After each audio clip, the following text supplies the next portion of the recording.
after Operation Sindoor, you were one of the few voices who were very articulate, strong, and the first one to say, perhaps tariffs are blessing in disguise. So how do you see India positioning itself in the present world order, and how do you see this tariff war going? I would like to bring one point since you brought up Operation Sindoor. My delegation had the opportunity to visit the Americas. And we visited South America, Central America, the United States.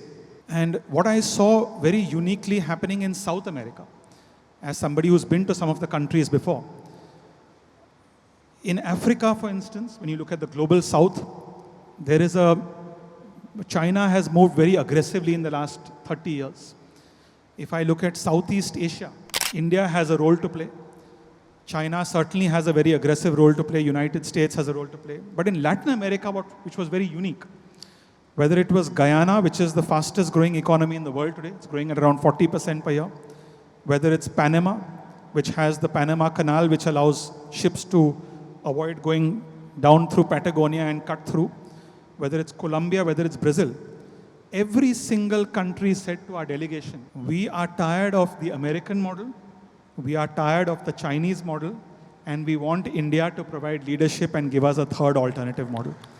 And that to me is the core of what we are commemorating today after 60 years, where we have a unique economic, social, political model which has transcended history, and that is something that we can offer to the world. When I said that tariffs imposed by the United States, especially 25 plus 25%, which is not really a tariff, it's a penalty, is a blessing in disguise.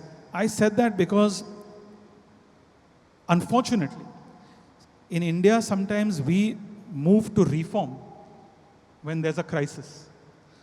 I don't believe 1991, that was a turning point in our country's history, was done essentially proactively. It was done because our hands were tied.